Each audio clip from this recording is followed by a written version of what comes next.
Welcome, welcome, welcome. Today is our second episode of the Culture Podcast with the Keeper of the Jewels. Today, I've got a really amazing slate of things to cover with you guys. But just to kind of give you a background for those that are new to the Culture Podcast with the Keeper of the Jewels, we want to be, or we are your source for Black excellence, inspiration, and empowerment. Our podcast helps educate, uplift, and entertain millennials and others on the amazing contributions and legacies of African Americans. So, just so that you know, we're going to be covering so many different things within our podcast. We're going to be covering Black history. We're going to be covering Black culture. We want to make sure that you know where to go for all of these things. Come to us here at the Culture Podcast with the Keeper of the Jewels.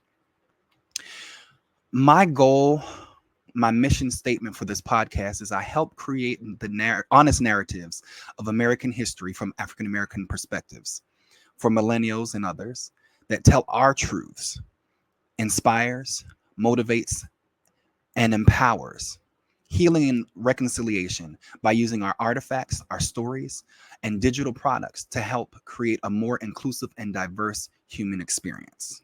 Okay, so you're going to get everything here.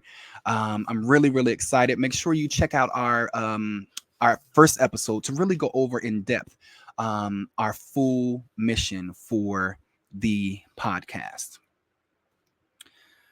So, who am I? My name is Eric Majette. I have the pleasure of being who Dick Gregory named the Keeper of the Jewels. This has been my mission. This has been my purpose, to make sure that we're keeping our stories and telling our stories, and also keeping our artifacts. My goal is to make sure I'm empowering everybody that I encounter to be the keeper of the jewels in their own lives and families. I have saved our history upwards of about 15,000 pieces. My oldest original artifacts are 15th century maps of Africa, and my most contemporary is a whole plethora of RIAA certified Black platinum and gold records, and everything else in between. I have the definitive Marcus Garvey collection, which actually today is his birthday. Today is Marcus Garvey's birthday. We're taping on August the 17th. It also happens to be my great-grandmother's birthday. So I'd like to wish my great-grandmother, Elizabeth Walker, and also the great Marcus Garvey, a happy heavenly birthday. So that's one of the things today I'm really excited about. And as well, I have the definitive Marcus Garvey collection, the definitive Malcolm X collection, definitive Madam C.J. Walker collection, definitive Annie Malone collection, and I have some amazing runner-up collections within the overall collections. So this is kind of what has given me my purpose. I've been collecting over 32 years, and this is what kind of makes me an expert in this field, collecting and preserving 15,000 original Black history artifacts. So you can expect a once-a-week podcast. Right now, we're kind of working out the day, so stay tuned. We will let you know all of that information, but this is episode 2. Today's episode is entitled The Blind Side of White Supremacy.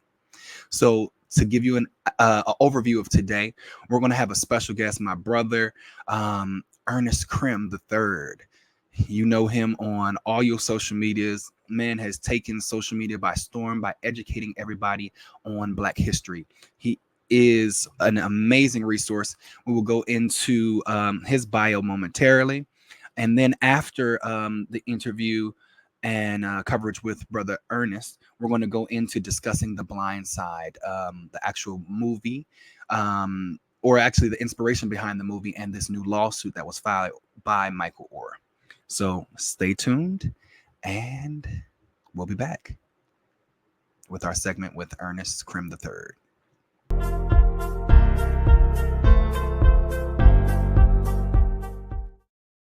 So welcome back. We're entering into our segment now featuring my guest.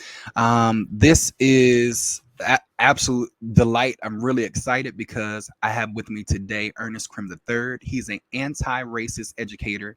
He's an author, content creator, and also a hate crime survivor who uses Black history narratives to empower and educate families and train educators through an equitable lens. Ernest is a Southside Chicago native and graduate of U of I. He is a former high school educator of 12 years that I have the privilege of calling my friend and my brother. He has worldwide reach and through his platforms and has been teaching and empowering over 2 million people monthly. So I want you guys to put your hands together and welcome my brother, Ernest Crim III. Hey, what's up, man? It's a pleasure and honor to be here. Thanks for having me, brother. Absolutely, it's a pleasure. You know, I absolutely I can't even put into words the amazing honor it is to call you my brother. Like we have been fast friends when once we were introduced by Coach Val, Yes, and indeed. it was literally immediate. You know, sharing the same purpose, sharing the same mission.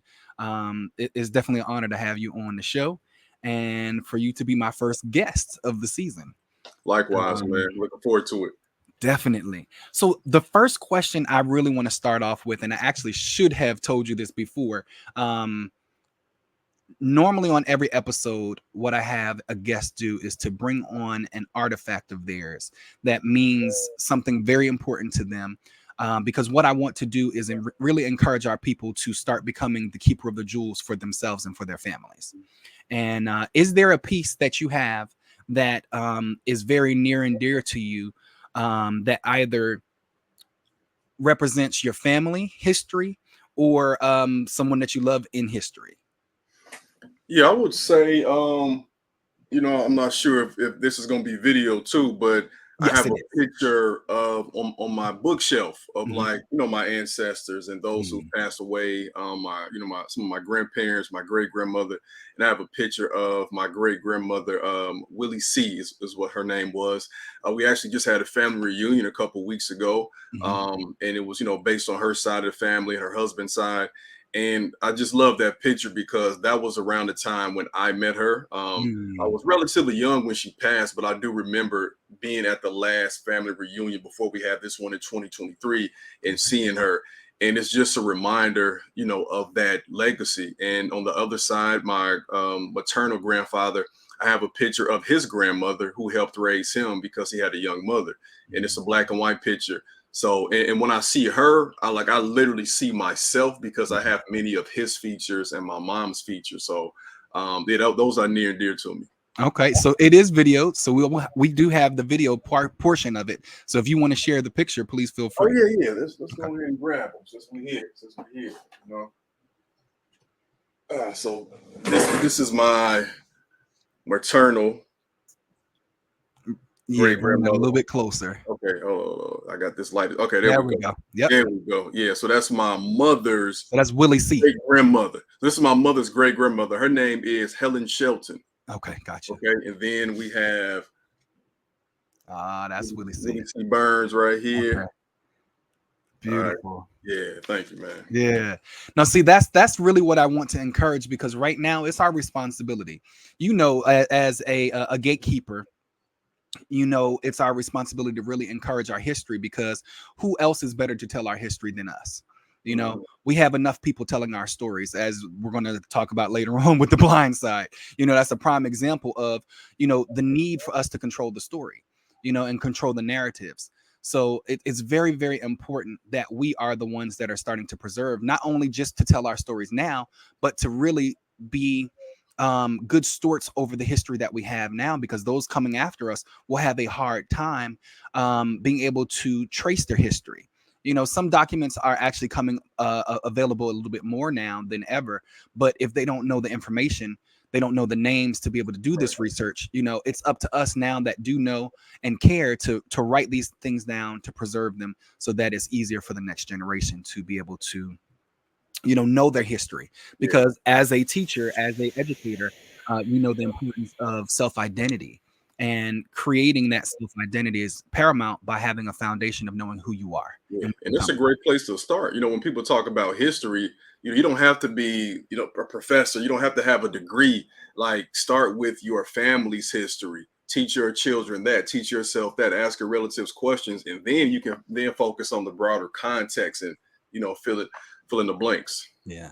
Yeah, that's literally how I got started. I started at 8 years old, starting with my own genealogy. I wanted to know who I was. And then from there, it expanded later on, as you said, into the global context of who we are as a people. And that's probably the best thing I could have ever done. So now getting into really the topic, how did you fall in love with your history? Man, I think it was just the nurturing I had growing up with my parents, just growing up in an environment on South Side of Chicago where our house was literally like a Black History Museum, is what I would say. Like, for the people who can see the bookshelf I have, I have the Juneteenth flag, I have an African drum, I have a mask somewhere up there, I have a plethora of books. That's like what my mom's office looked like, and it wasn't a huge house. So if you walked in through the front instead of the side, it was like her office slash the living room, and it had all of this stuff up there while she was working. So that was the environment I was immersed in. And to see that consciously all the time, that was being downloaded in my subconscious. I didn't know it though. And one of the things that stood out the most to me about my upbringing was the fact that we had these posters everywhere called Great Kings and Queens of Africa. And it was a series by, surprisingly, Budweiser. And I always jokingly said they must have had some Black folks working for them in high ranking position to say, like, yo, we're going to make sure we put these out, because not only did they have a collection for Black history, but it was African history, our people before enslavement. I saw that all the time. So when I was bused to a white school, I didn't go in. I don't think I went in with the perspective of I had to, fully assimilate. Of course, some of that takes place, but I always had this background knowledge of who I was, and just asking questions to my parents. Asking my mom why we never had a Black president, and just always wondering and understanding that what I see on the outside, although it doesn't always look the best, doesn't reflect who we truly are, man. And I took that until I went to college. Almost flunked out after my first semester, and I said, let me take a Black history course, because I always wanted to sit down and take one. And then it's been a wrap since then, man. Wow. And that's really funny that you mentioned that. I actually have that Budweiser series, that's, is it Budweiser?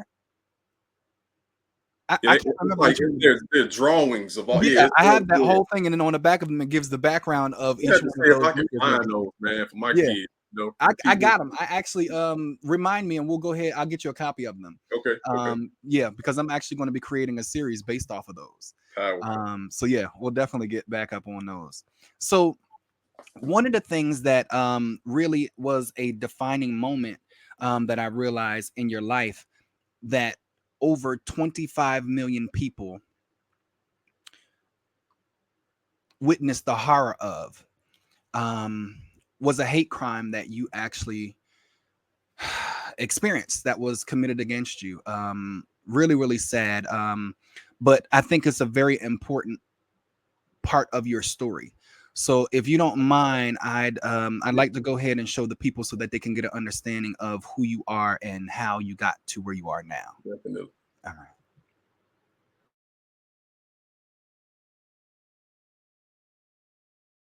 What you call me? Say it again.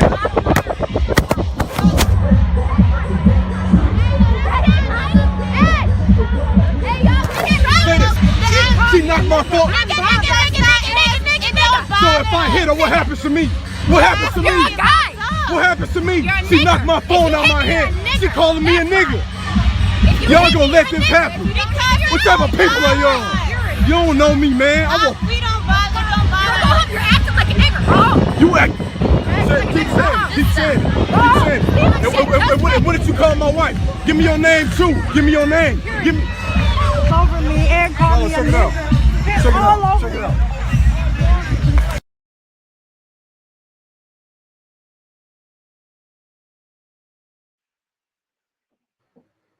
Yeah.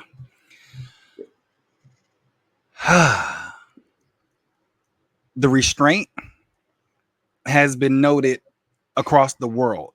That's one thing. What in you allowed you to be so restrained? What was going through your mind at that moment? First thought, I think So normally when I even play that, when I'm speaking to people, I normally don't even like look straight at it because I'm just in my mind trying to focus on what I got to say after and all of that.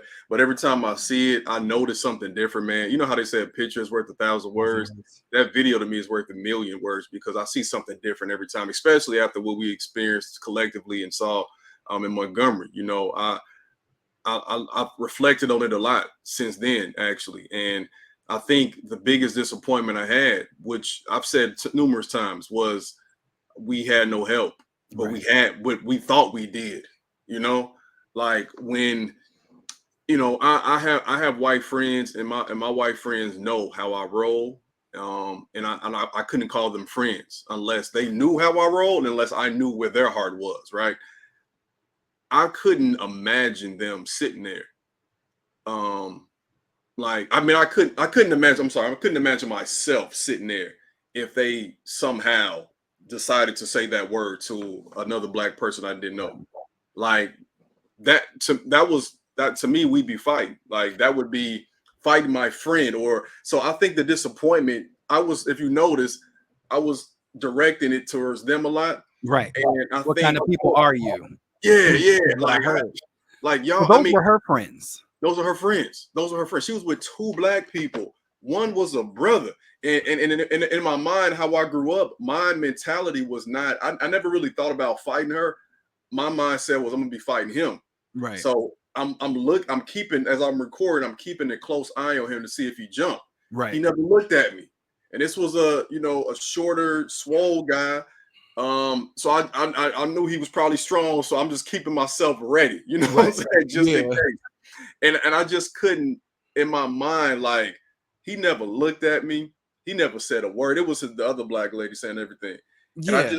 And I think there was just a disbelief that this is happening to me as someone who honestly, like, I mind my business. Yeah. The way I speak and teach now was only really in the classroom, you know. And of course, I got to speak about my ancestors. There had to be something in me that, as someone who usually physically fought a lot growing up, there had to be something in me that said, this is going to be a long-term fight, you know. Like, sit. You are fighting the long. You're fighting the long game, right? You're fighting for the long term. This is a marathon. And if I hadn't been holding the phone, you know, maybe if they weren't there, it could have been different. But I think everything worked out the way it was supposed to be, because I think what I had to learn through that is what I'm doing and what I'm dedicating my life to for the rest of my life. You know, there's no retirement from this. Is fighting, is educating, is helping grow our community. And knowing what I could have done to that person, just off the sheer fact that I'm a 6'2", 200-pound man, man, is like, was it worth it considering what could have happened and where life would have taken me, having two kids, having a job responsibility. It was the understanding that there were so many other people in that situation that dealt with something similar and could not do anything to fight back in their mind. And I think what we were faced with was the opportunity to make things right. And I was not going to stop. Like, a lot of us, like, we'll see an incident like that, and it'll last probably, back then, maybe a week, is when, like, the comments were going crazy. Everybody was talking about it. You know, now it's maybe 2 days. How many days have we talked about Montgomery? Like 3-4 days. Then we move on. But we don't often think about, what about the people who were there involved in it? How does it impact them? What about the folks in Montgomery? How does it impact them? How does it impact, Sandra Bland's family? How is, I mean, years later, how was Emmett Till's family impacted? Mike Brown anniversary a few days ago, how were they impacted? Like, this is a long-term thing. And even afterwards, like a year and like 2 or 3 months later, I was still in court. And I told myself, as a fighter, because there are so many ways to fight, that I'm not stopping. Because it wasn't just, I got to get you back. It was, now I have to stop playing so small. Because as I'm going to court, I'm not just going to court and I'm like sharing it with my family. I'm trying to be a living example of what we have to do over the course of our lifetime and generations, because it's never just a singular moment. And if we feel as though we have to fight every fight physically, we will soon wear ourselves out. Our existence, and even like, and Dr. Greg Carr said something so powerful, man, after in response to this incident, like, we were not even made to fight white supremacy. We don't exist to fight white supremacy.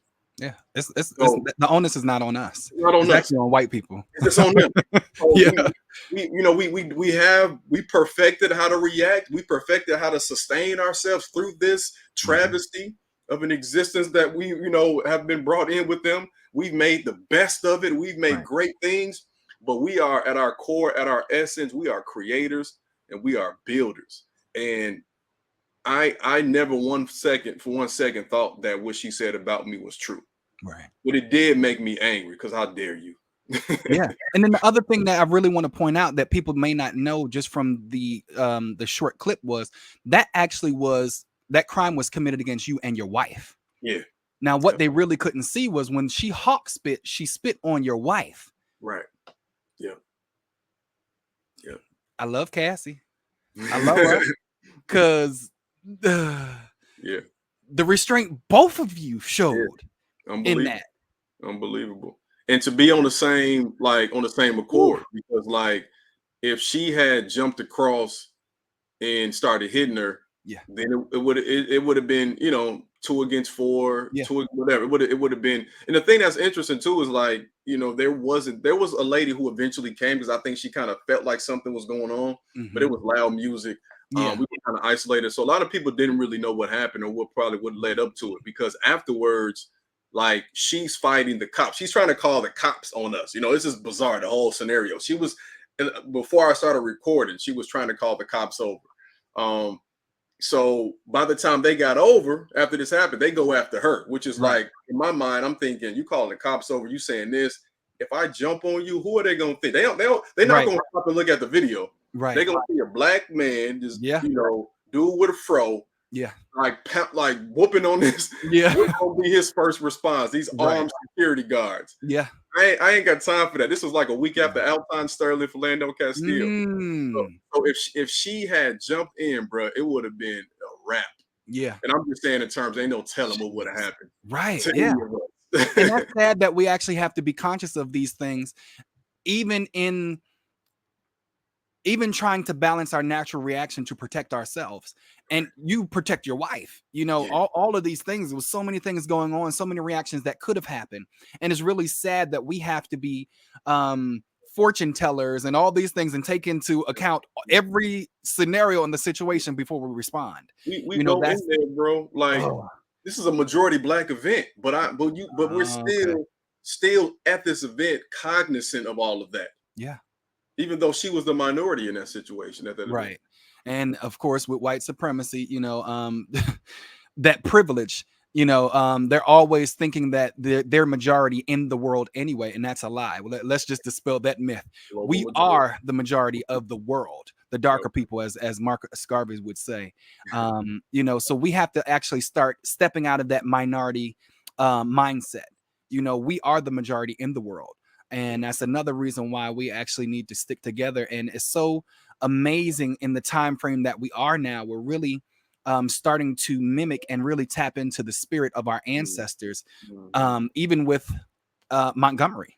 That was a spark. That was definitely a spark, and a foretelling by, the prophet Malcolm X, because he said there was going to be a time that this was going to happen and that we were going to stick together.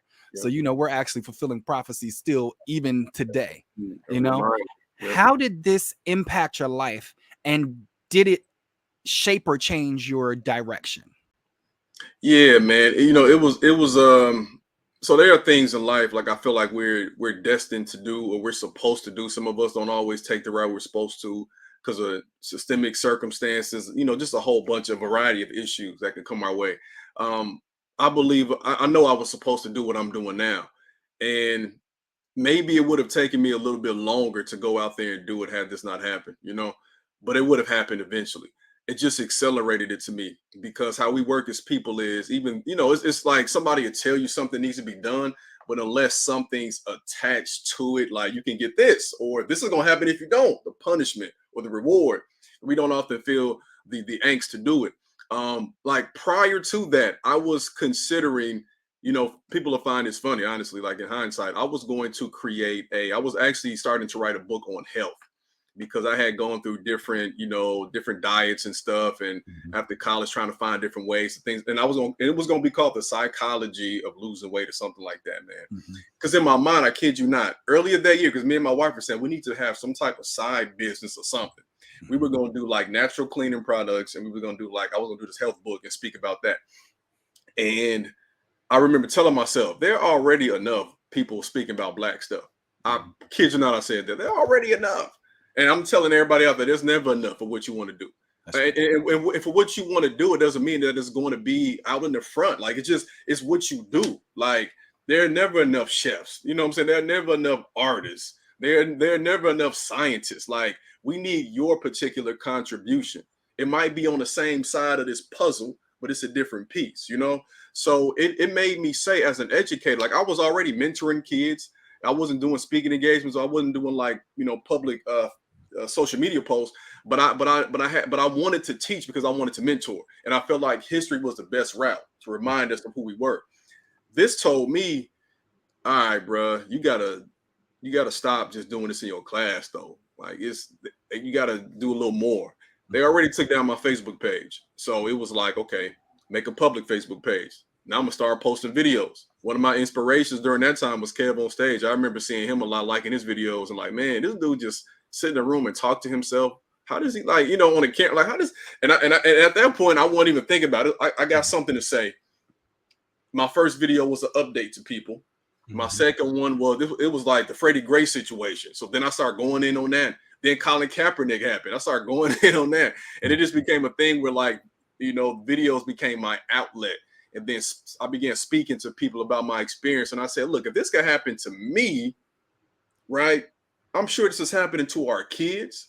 And also, I wanted to use that hate crime as an entry point for people, because people, oh my God, people in my inbox, white folks, like, I can't believe, I'm so sorry this happened to you. And my response to people is like, okay, yeah, it's bad, right? Yeah, right. But why are we more disgusted at that than the hood? Why are we more disgusted at that than the legacy of redlining? Because if you think that's disgusting, let me take you on a trip to where I grew up. Let me take you on a trip to like other parts of the South Side, or any South Side in any major city. Let me take you there. Let me show you what was not just done 50 years ago or 20 years ago, but like 2 days ago to our people. So I want to say, here, look at this video. Yeah, it's horrible, right? But the reason why that can happen is because that person was bred in a society that taught her that that was okay. And it bred those Black folks that taught them that they had to sacrifice their Blackness or Africanness to even be in her presence. Yeah. So what was the outcome of the case? That's ultimately what I do want to get into as well. Like, what happened? I know you saw this all the way through the courts. What was the outcome? So what happened is, so a little bit of backstory. When she got grabbed by the officer, they threw her out. And that's kind of where the journey began, because we knew it was a crime, right? We like, okay, bro, you threw her out? No. She needs to be arrested. So that's when we decided to leave the event early. It was still going on. He tried to, I'll never forget, this dude tried to give us some free VIP access to this event, and then give us some more drinks, give us some drinks on the house. And I could tell he knew he messed up, because he was whispering to his partner. The partner was like, you just let him out. You ain't figure out what happened. I was like, bet. So we left. And then my wife said, you got to post a video now. Post a video now. So it was like 3 different videos. I put them together, put it online. And the first goal was to get her arrested. And that's when the fight began. Like, it's the accountability. It's, you know, the accountability could be beat her down in that moment. And the accountability could be, I'm going to see you through. I'm about to make your life miserable for what you did. Make an example. Both are effective. I think in some ways the long term, you know, pain, the long term like recovery can be worse than somebody just getting one beat down. Absolutely. So it took us from, that was July 30th of 2016. So now we just passed 7 years, man. Magical number, completion, right? She I got her arrested. Well, because it was a collective effort. I just posted the video. I got information from all the people. By mid-October of that year, Now, his was cool about it to me because within a day she got fired from a job because people were like on her, right? So it took 5 months. It took 2.5 from so like July. It was pretty. So let's say it happened August 1st, essentially around August. Oh, right. 3 Yeah, months. yeah. Yeah. 2.5 Sorry, I months. couldn't count. That's all good.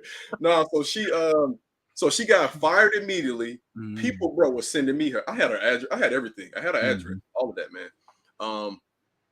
But when she got a new job, I think she thought it was over. But behind the scenes, see, again, when everybody stopped worrying about the case, I had a couple interviews. Now we on to the next thing on World Star. We on the next thing on Media Takeout. I'm still fighting. I'm still going to work. I have to go to work 2 weeks after and teach students after this happened. Right. So I kept calling every time I had a break. I'm calling the detective. What we got? What's the update? What's the update? And then on that day, mid-October, 2016, she got they went up on her at her job, bro. That's what the cop. It was I think it was a Puerto Rican and it was a black woman who arrested her. It was a beautiful thing. I wish I could have been there to see it. And in Chicago, man, and they arrested her probably while she was frying some fries. So and then she posted bond. Bond was 50,000. And we went through the court proceedings, man. It got pushed back several times because of the judge, and then we eventually went back to court the following October. This judge, now kid you not, was the same judge, y'all, that he was the judge over Jussie Smollett's case, and he gave Jussie Smollett that prison sentence for faking a hate crime, right? Right. So this dude was over a real hate crime case and a case where he faked the hate crime, and he gave Jussie, he sentenced him to more time. Yeah. For faking a hate crime. That's whiteness in a nutshell. So she eventually got 3 months. He dropped the felony, though. Wow. Yes. He dropped because the hate crimes. So look, if you call somebody the N-word and do anything after, that's a hate crime. I don't need law to tell me that's a hate crime.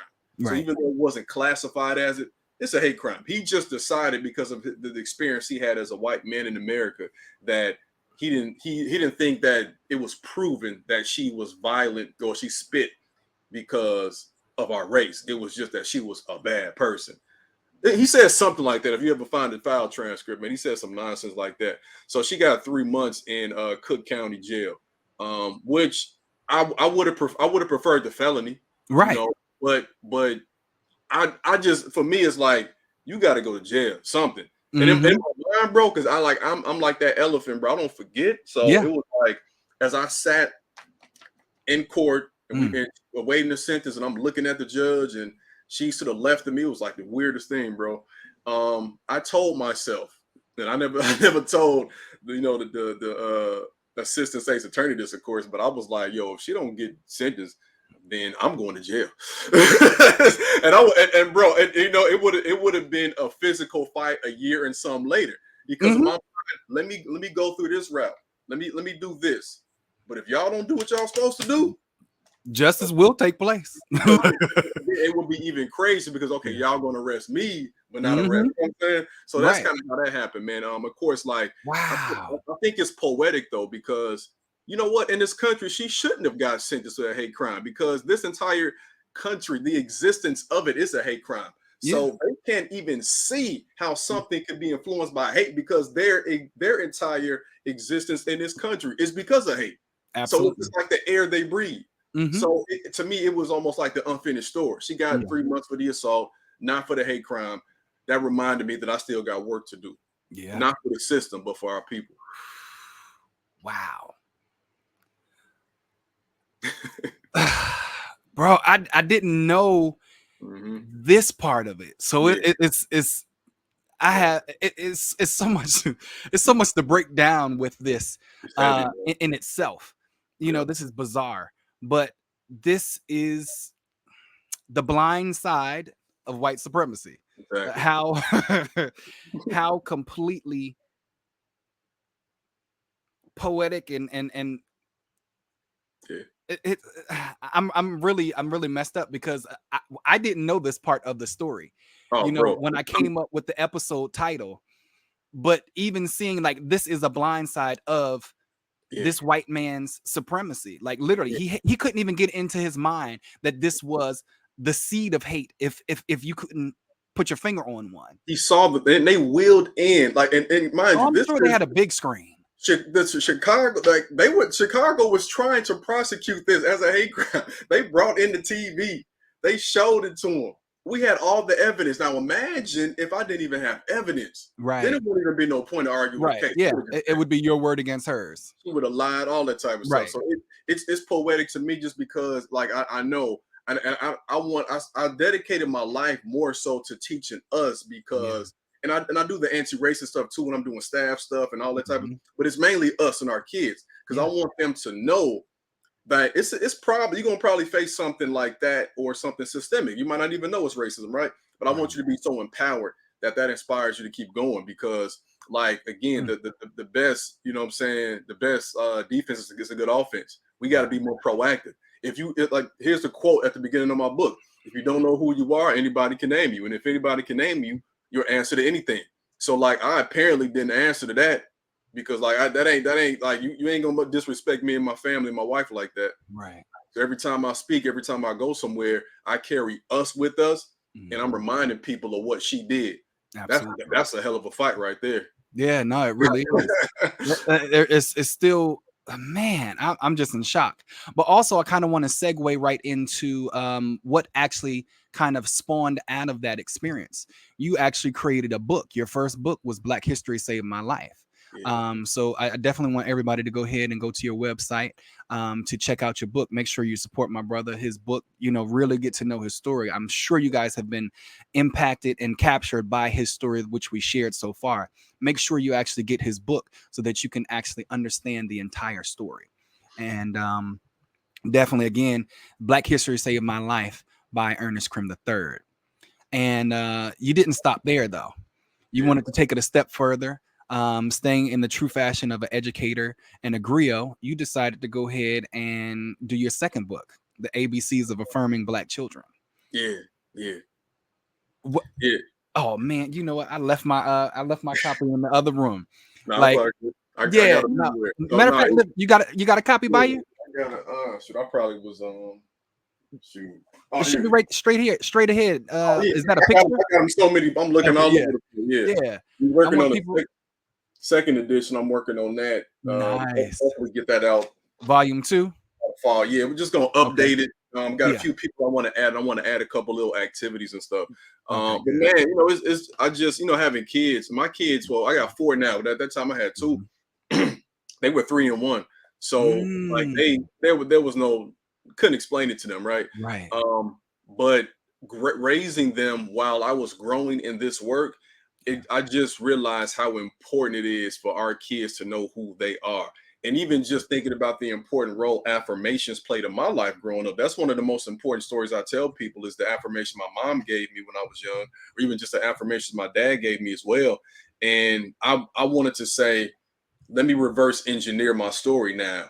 So the parents who have the Black History Saved My Life with the teens or whatever, now I'm gonna break this down. Kids, you got something. This is about like the first part. Then we're gonna do something for the visual aspect. It's to say this: we have to build up our cultural esteem and our group esteem before we even go to school and enter this world. Because again, the worst type of racism, y'all, is not the N-word and spit. That's the most. That's the most. Probably the most. One of the most disgusting you'll see. It's not up there to me, but it's one of the most. That's like, you hate. You don't want to see that. But again, it's the systemic stuff. It's the fact that we can send our kids to school and they don't learn these important things. They don't see themselves. They can go to church and see a white Jesus. They can not see anything wrong with the society we live in. Caesar Borgia. But go ahead. Right. Exactly. That ain't Jesus. That ain't Jesus. Yeah, but definitely no, you hit the nail on the head. You definitely hit the nail on the head. And it's important that we actually reveal these things to people because they have no idea. They think, we've been brainwashed that for 500 plus years that this visual, this white man with this hair, it was supposedly Jesus. One, it doesn't fit the description if you want to, go off a description based in the Bible, but also that was a sacrilegious to say, but anyway, that was a ode to this emperor's son that was killed or that died early, Caesar Borgia. So had nothing to do with anything religious. It was his reminder, making sure that his legacy lived into perpetuity. If you had hair like that in that region, In that region, right? Well, you'd be sweating. You'd be walking around looking like a wet mop all day. For real. Like, ain't no way. Like, I mean, and we know, like, at that point in time, there weren't any real barriers separating these people. That region would have been essentially Africa. Like, we talk right next to Kemet for one. Yeah. But yeah, I mean, it should be pretty obvious to people. Should be, but stranger things have happened. Right. But now I really want to take a quick break. We're going to take a really quick break, and then we're going to transition into our next topic.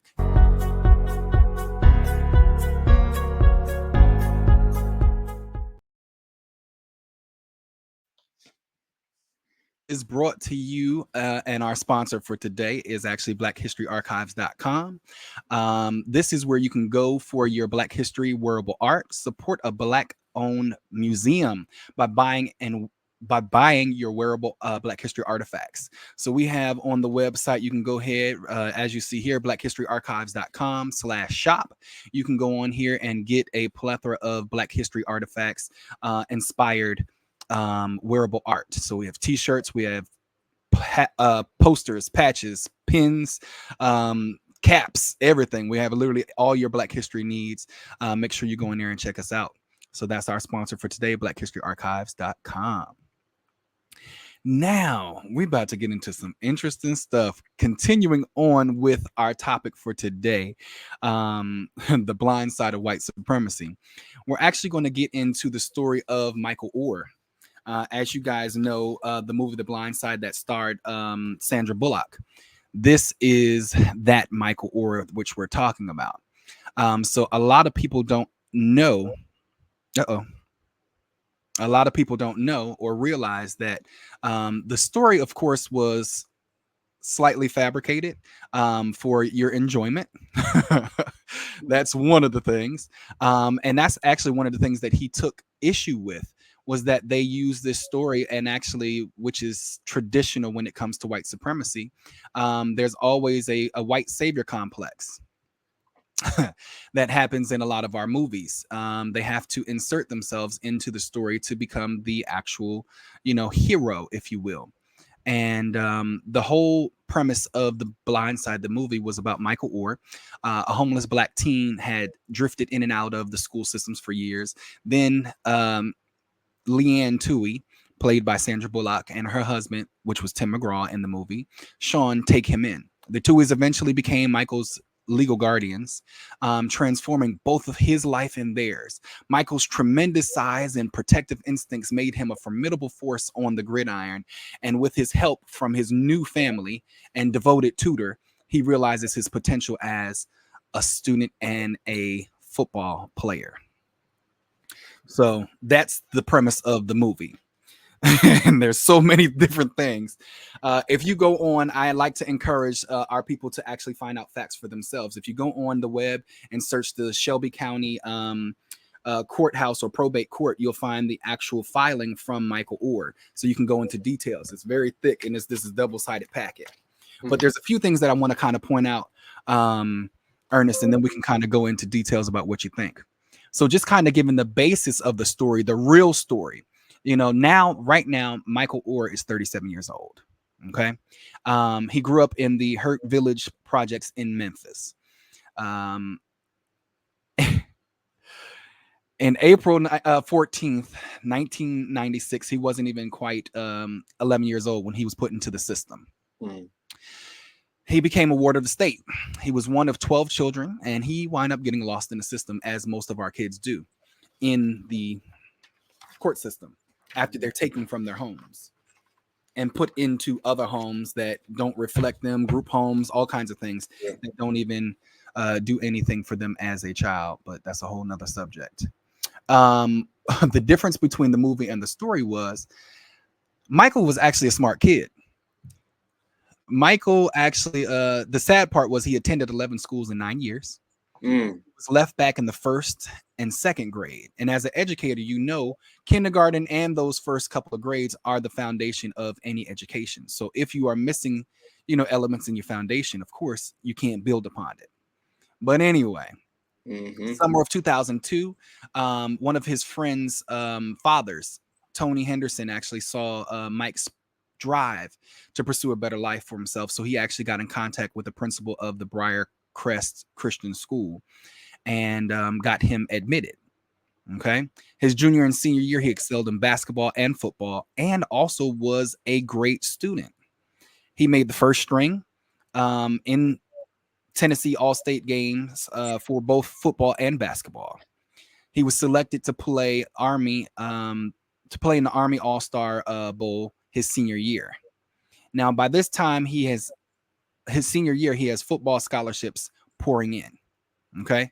So we're talking about this is all kind of before the interactions with the Tuohys. They were just one of the many benefactors in his life that saw you know, a black kid in need or a young kid in need, you know. But during the summer of his junior year, he actually winds up staying with his friend's parents, which is shown in Leanne Tuohy. He suggests in this lawsuit that the Tuohys actually saw a gullible young man whose athletics talents could be exploited for their benefit. Now, this is what he's claiming now. What he also revealed was the family never actually took legal action in juvenile court to assume custody of him while he was still a ward of the state. In July 2004, Michael was an adult senior because remember, he got left back in his first and second grade. So he was now a 18-year-old. Okay. His senior year when they invited him to come and live with them. Okay. Now, this is when it starts getting interesting. They never did anything while Michael was a minor to gain custody of him. They waited until he was actually an adult. And instead of adopting him, now there are no laws in Tennessee that say you can't adopt somebody after the age of 18. But what they decided to do was they kind of created this family and this trust and told him, kept, encouraging him to call them mom and dad. And they actually kept telling this young man that they were going to adopt him. Okay. This just screams predatorial. But anyway, almost immediately after he moved in with them, the Tuohys presented him with paperwork, legal papers, that they claimed were a necessary step in the adoption process. Okay. Michael trusts them and he signed on the dotted line. Okay. Unbeknownst to him, until February of this year, 2023. Okay. Now, mind you, this is 9 years later. This is 9 years later that he's finding out that the paperwork that they had him sign were not adoption papers and were not the equivalent of adoption papers. It was actually a petition of appointment of conservators. Now, the sad part is it was filed by Deborah Brannon, who was actually a longtime friend of the Tuohys. And she actually was who they encouraged him to refer to as Aunt Debbie. Now, mind you, she files this lawsuit, or excuse me, files this paperwork for conservatorship. Now, what people fail to understand, because when you go online and you see all the different commentary and everything, they're like, oh my God, you wouldn't have anything that you have now if it wasn't for these people, blah, blah, blah. But if you're actually having the best interest of somebody, you could actually have adopted them. There was nothing that was keeping them from adopting him the formal way. Because they said they did this to create a relationship because of the booster situation at Ole Miss. So that's all it would have taken. But this actually gave them total control over his ability to negotiate or enter any contract, despite the fact that he was over 18 years old and had no physical diagnosis or psychological disabilities. Okay. The sad point about it still to this day is that this conservatorship is still in effect. He cannot make any financial or contractual agreements without their consent. This man has not had any psychological disabilities or physical disabilities, but still at the age of 37, he is under a conservatorship of these I think to put something in predators. perspective too, is like Britney Spears Yes. has a conservatorship, and we've seen, her early exposure to the industry and just kind of the psychological issues that emanated from that. Even when we see clips of Britney Spears, we can tell that there's some things that just aren't right. Right. We don't like. There's nothing that tells us that Michael Orr has a similar situation, yet he has a conservatorship. That's wild, man. Played in the the NFL. Like, how much of that did they get? Now this is the crazy part. So the Tuohys in part 13 of the actual lawsuit, the Tuohys, it said that the Tuohys negotiated for themselves and their two natural born children contractual prices of $225,000 each, plus 2.5% of all future defined net proceeds. Okay. But all of this was contingent upon Michael's signature with Fox. Okay. Now, to this date, the Blind Side movie has amassed gross revenues of over $330 million and still earns large sums of money, right? Part 14 says that they also engaged in a contract that in 2007. So this is amended. This is 3 years later, where they go ahead and they actually negotiate life story rights agreements that gives away all his rights to Fox without payment whatsoever into perpetuity, unconditionally and exclusively throughout the world. So this man does not control his likeness, his image, nor anything else pertaining to the benefit of his exploitation of his being. This is white supremacist culture at its core, or at its best. The notion or the practice of so-called white supremacy, man. Because for one, so let's go back a little bit. The first thought that pops up is like, if anybody's ever seen that Colin Kaepernick show on Netflix, in the first episode, he shows he compares football players primarily, compares them to like the process to being auctioned off, or just the way bodies are sacrificed and the way they're viewed and stripped down. And this situation reminds me of that, because they essentially they scouted him. They saw this, tall, it's a big black dude, plays football. We can make already excelling prior to their intervention from a troubled environment, quote unquote, that their descendants created, and then come back to that science experiment that we call projects, where we put people in these situations with a lack of resources and expect them to be able to thrive, and say, okay, this is the person we're going to get, and then we're going to have this minor. I don't care if he was 18, he was a minor.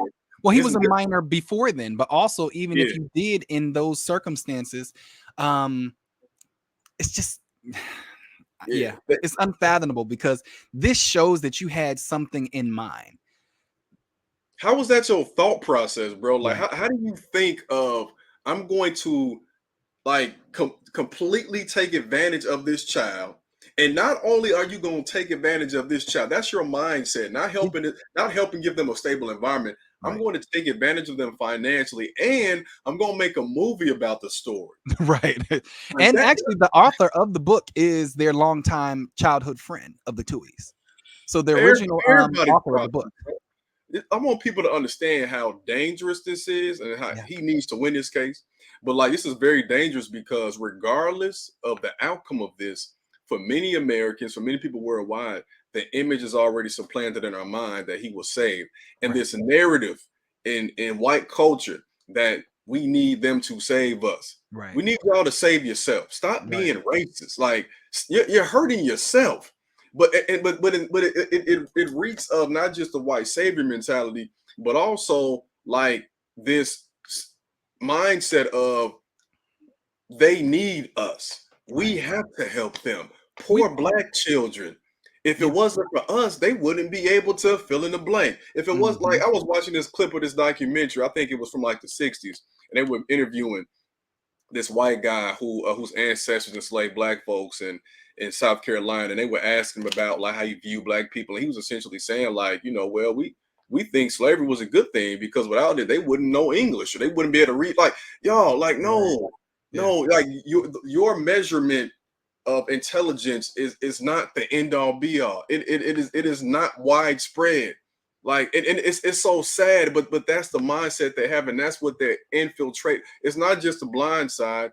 It's like anytime you watch a movie, y'all, that's based on a true story, we have to have in our mind that it's been fabricated for Hollywood. So let's do our own research. That's why I'm very hesitant to watch certain historical movies, and some I have not seen, or I have to make sure if I'm not that educated on it, I read up on it before I see it, such as the case with like some of the elements of Harriet Tubman's story, for example, Bro. Yes, that's a major one that I actually I cite when it comes to the white savior complex. Yep. The worst part of this is that it, like you said, it absolutely reeks. It just stinks of white supremacy, mindset. Colonization. They colonized just like they did Africa, just like they did everywhere else that they've taken over. They colonized this black man's life, this black child's life, because they saw dollar signs. We've always been seen as currency. And that is the same exact mentality that kind of goes from time to time to time. It has never changed. But as you said, I really want to kind of point out, this same supremacy mindset, they try to so let's take Florida, for example. Revisionist history. That's what we're dealing with right now and fighting against in Florida. They're going back and revising these things. What did we need saving from? Civilization started in Africa. Exactly. All these cultures, white cultures that we are, proselytizing to believing that were the archetype of civilization, all got civilized in Africa. The Romans, the Greeks, all these cultures that we always point back to, that we've been taught were the archetype of civilizations.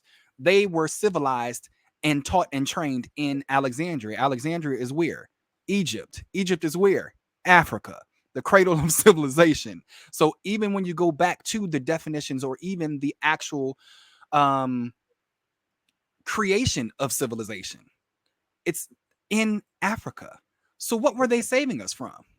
Exactly. And then the narrative would be pushed that, like it's so funny, man, because if you really dissect the origins of that that white supremacist culture, it's a projection. Absolutely. So everything that they really feel about themselves, they project on us. Like going back to my story, I always tell kids like, she could only give me that type of energy because she hates herself. Like I'm not about to go up. It's crazy, right? We don't go up, bro. We don't just go up to white folks like that. Right. By and large, we don't do that. You know what I'm saying? So like you're projecting how you really feel about yourself, how you want to make yourself appear that isn't necessarily true. You're not heroic. Right. There are some folks in your society that have fought back, but like what you're trying to project to the masses, man, is like this insane narrative, bro. And I think we have to understand too, this movie was so successful because just like Freedom Riders, it showed a white woman who we know is historically a Karen. There are books written about how vicious white slave owners have. I got one that I have not started reading yet, but like slavery could only be sustained because white women agreed with it too. Right. Like for every Freedom Riders type movie, there are millions of black teachers in our neighborhoods doing what they're supposed to do. Where their movies? There are so many. I have family members who adopted black children. Where are the movies for that? Right. So like we take care of our own, and for every story like that, they show her swooping into the projects to help save this child. Right.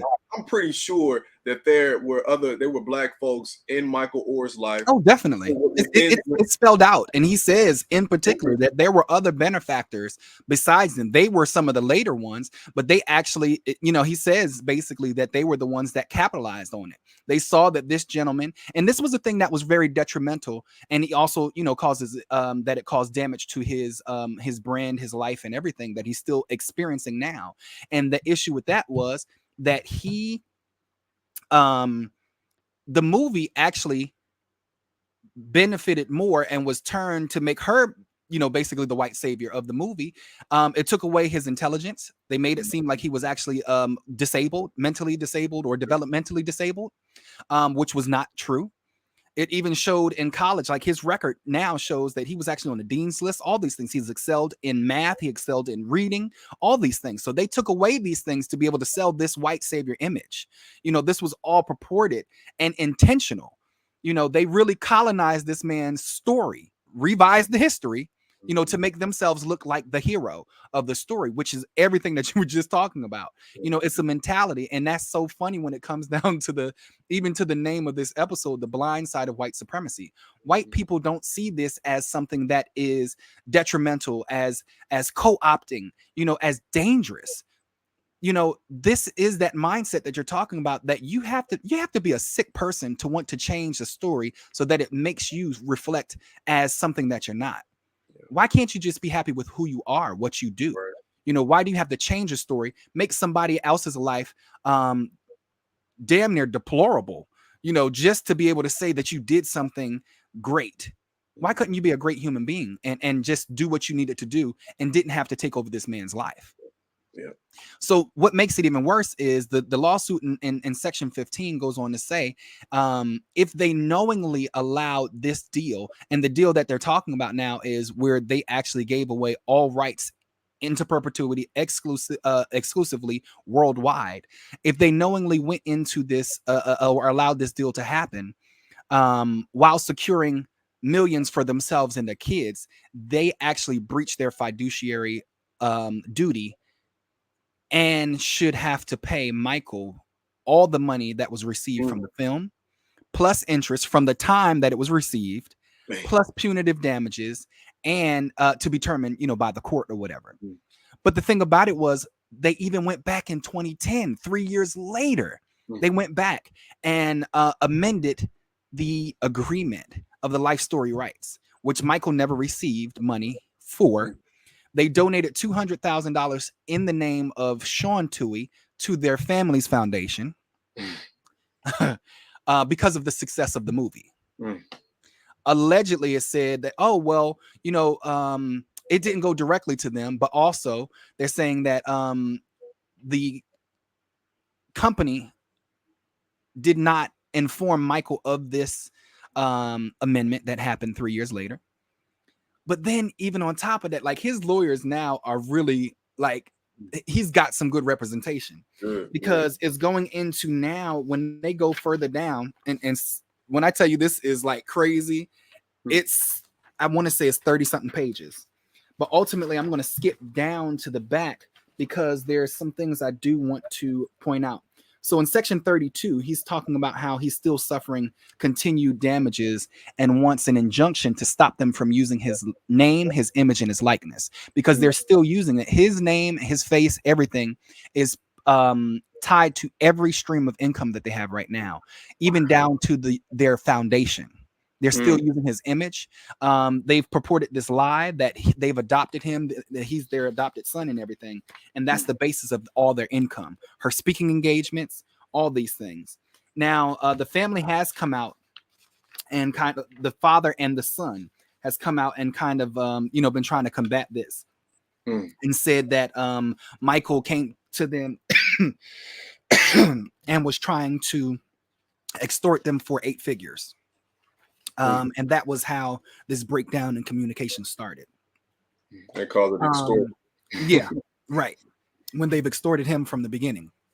Now, the crazy part is in the last section of the lawsuit, the interrogatories, they are setting out everything for the family to hang themselves.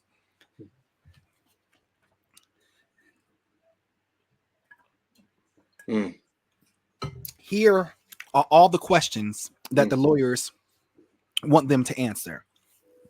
They want them to give their information or whatever. They want them to describe their relationship with Michael from 2004 to the present. And also the legal standing they've had with Michael for each year. They want them to detail the reasons why they sought conservatorship of Michael. They want him to detail all the actions taken by them to prepare them to become co-conservators of Michael. They want them to detail why they chose to obtain conservatorship instead of formally adopting him. Mm-hmm. They want them to identify all instances, including but not limiting to their public speaking, their blog, their foundation, where they have referred to Michael as their adopted son. They want them to describe and identify instances where they have received financial gain for referring to Michael as their adopted son. They want them to identify and describe all the instances where they've received and expended monies from contracts and agreements. Like they're going in, like his lawyers are asking for an accounting of everything. Now, one of the things that the law says that they're supposed to do when you're a conservator of anyone is you're supposed to give yearly accounting of the funds that were received, how it was dispersed. Nothing has ever been dispersed. Mm-hmm. No accounting has ever taken place, has been filed, nothing. Now, ultimately, in the original agreement, it was supposed to be until he was 25 or it was dissolved. The man is 37. They've never done anything to dissolve this relationship. And as we said, it's still in existence today. So this man cannot benefit from his own likeness, name, or image without consulting or getting consent from these exploiters. You know, some people have been calling this era, you know, people the saying F around and find out. This is the find out era. Oh, yes. This is like people are coming back for what's theirs, what they're rightfully owed. Yeah. And now it's the climate forward, man, because we can see it all out in the open. This reminds me too of just like college players, college athletes. Oh, yes. Especially D1 at primary school. Previously they could not benefit at all. They were thrown the bone of your education is paid for, but that's nothing compared to how much they're making off billions of them. they've been making off of them. Absolutely. Conversation I have frequently with my wife when we talk about this is like, well, if I was an athlete prior to when the NIL deals became legal, I'm trying to talk to a lawyer. Absolutely. Because you think about how many football games were released, the basketball games, they would have them on there or in the game with just a number but look like them, the jerseys that were sold, how people like the Fab Five had to sacrifice their recognition of the Final Four banner because they, you know, took some money from somebody or went out on a dinner or whatever, right, or accepted a gift. Like it's insane to think that, you know, with all of this, like we have it's crazy, man, because it is essentially shifted from the brutality of slavery to that mindset has never left those in power. It shifted from that to then say, how can we then profit and exploit them in other avenues that aren't as outwardly brutal as slavery was? The entire system is still set up that way. And that's why it's so hard for people. The lack of sympathy in these situations will come from, well, he was a pro athlete, or how dare you say athletes are like this when they're making millions of dollars. But again, look, if they're making that much, who's signing? Like I think Chris Rock said that, like, wealth is the person that signs the contract. So like, how are they benefiting from it? You know what I'm saying? Yeah. And it's if they're able to kind of give these, you know, these athletes these quote unquote absorbent prices or salaries, how much are they making? Man. You know, you have to realize, and this is one of our detriments in every area. We are the creators of everything, but we are exploited by everybody else for whatever reason. You know, we don't realize our worth or our value until a white person puts a price tag on us. That even goes with our history. You know, in my interaction with securing our history back into Black hands, 95%, probably even 98% of the dealers I deal with and secure our items and our history back from are white. We never realized the value of our history until a white person put a price tag on it. You know, when our ancestors die or our family members, older family members pass away, you know, we're trying to sell the house. We're trying to get rid of everything. So, you know, you get Goodwill to come in They pay $500. They say, well, we'll clear out the whole house. They give you $500. You're excited. You take the money. Everything is gone, including your birthright, everything that links you to your history and everything. They go ahead and take it to a dealer, or even, you know, a secondary shop or whatever. They go ahead and sell off some of these things for a profit. They made 500, or they paid $500 for it. They may get $2,000 for it, right? For everything that they sold off. Then from there, that dealer then goes ahead and maybe puts it up for auction. The auction house then puts a price tag of, say, $5,000 on it. That's the minimum. You know, by the time everything goes ahead and gets sold on auction, you know, you have the other people like me and others that are in the field of collecting or repurchasing and securing our history back. We paid the $25,000 for it. So all the wealth that has been gained off of our history, off of our artifacts, never benefits our community. You know, getting it back does, but the transfer of wealth has all happened just to be able to secure these items back in our hands so that we can tell our own story and reclaim our birthright. You know, that's the same thing that's happening with our bodies and our talent. You know, you have the music industry. We go through a third party to go ahead and distribute.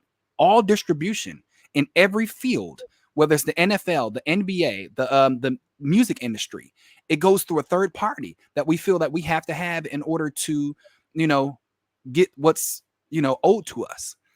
We're always exploited in every aspect of our lives when it comes to being but you know, black in this world, you know, and that's the blind side of white supremacy that people don't see and don't understand.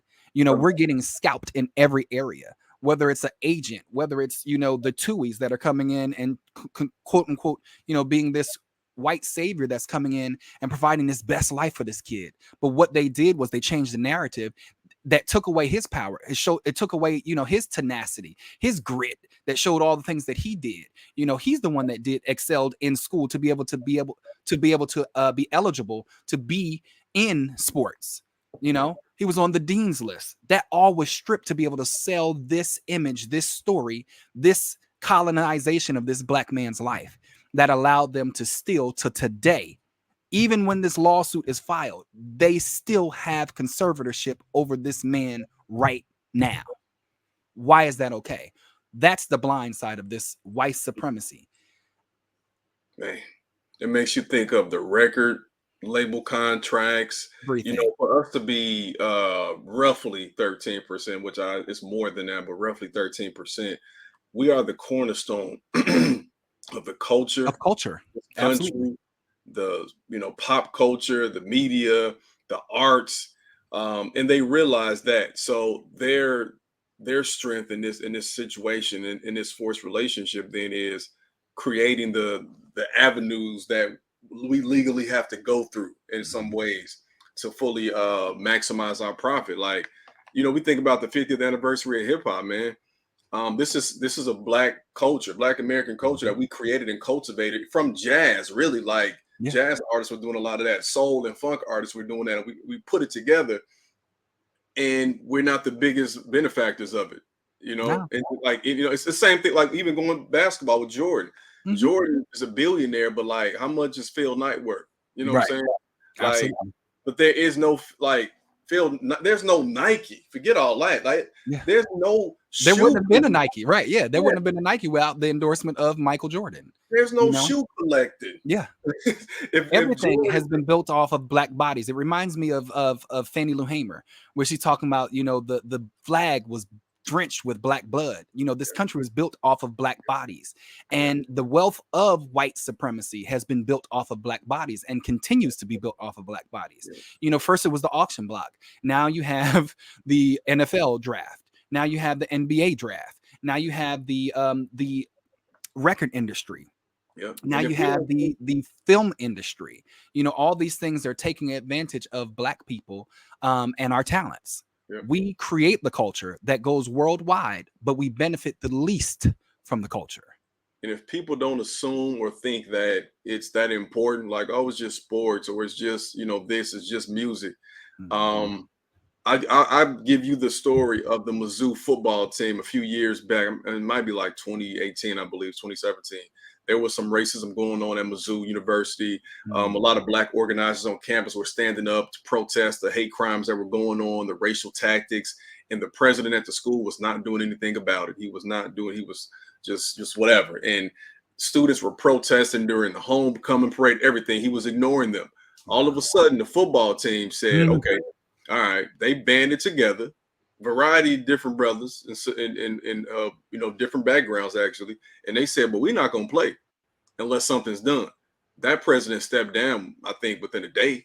Somebody fact check me on that, but I think it was within a day. He stepped down before the next game, right? Because the money it generated, like it's literally a game, but that's the most convenient. It's the bread and circuses of this country, and it's the lifeblood and the financial gain of every institution, and the majority of those that are in it are Black. Exactly. And they don't get, like you were saying earlier, they don't get to actually benefit monetarily from it until more recently. Yeah. Every Sunday, y'all, every day over the summer, baseball, Sunday football, basketball season. Like if any of those a small percentage band together for anything that we have been fighting for collectively, things will change. And we saw that almost during COVID, with the NBA and what was going on while they were in the bubble. If they made a little slight statement, they didn't go full on, because the understanding was they were called into the room, I'm sure, that if you fully go in on this, there's a lot of things that's gonna hurt, that's gonna start messing up, and it might be your money. They always throw that bone. Right. You might not get. They don't realize. Yeah, man.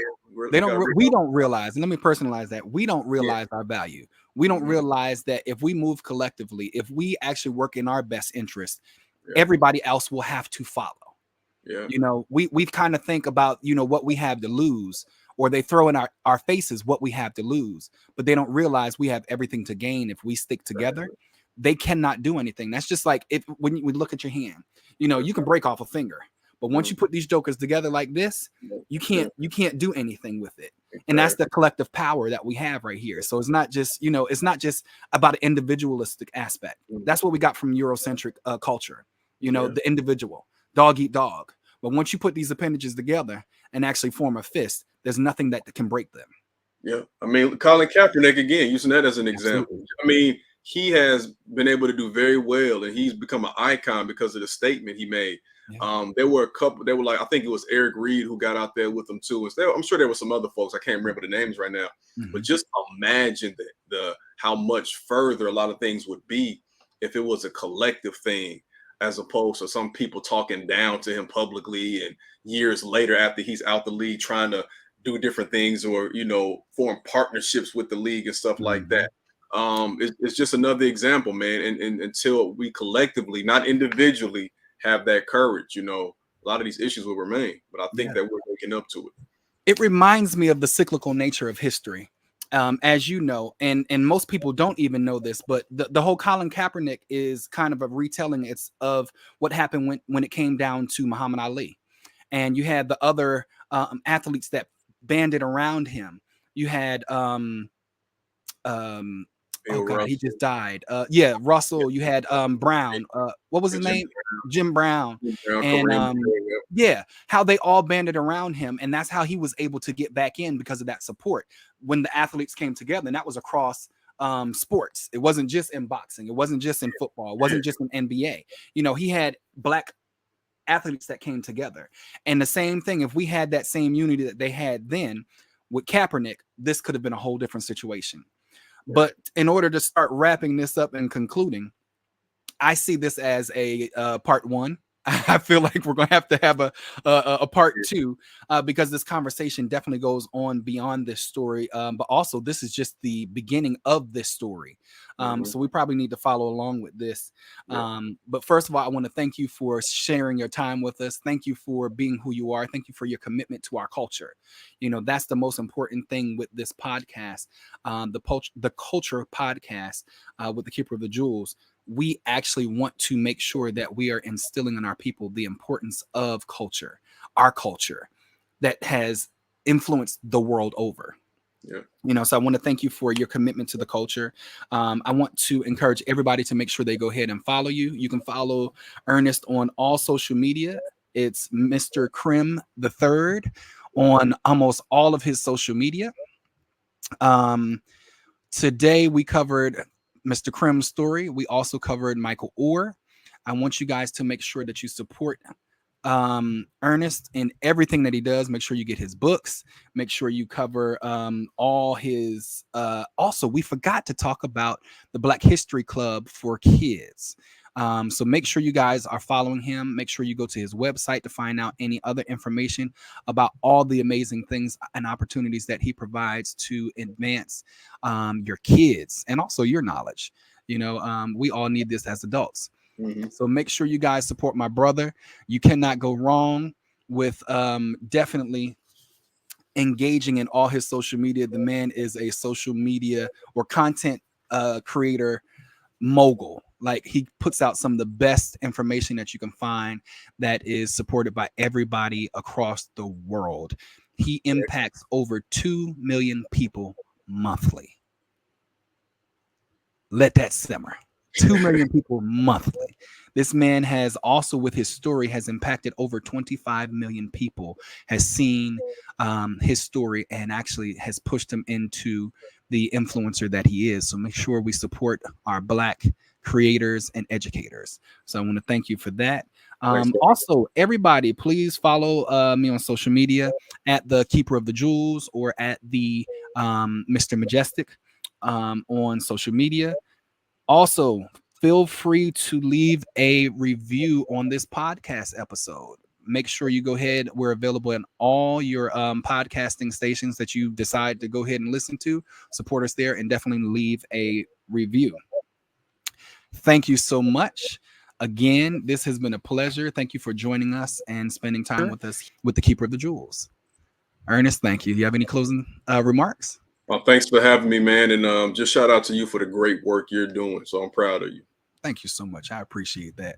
Well, guys, make sure you stay tuned. You will see us soon. We're gonna definitely, Ernest will be featured as much as he wants to be on this podcast. This is his second home. I want him to know that, and definitely stay tuned. Stay Black.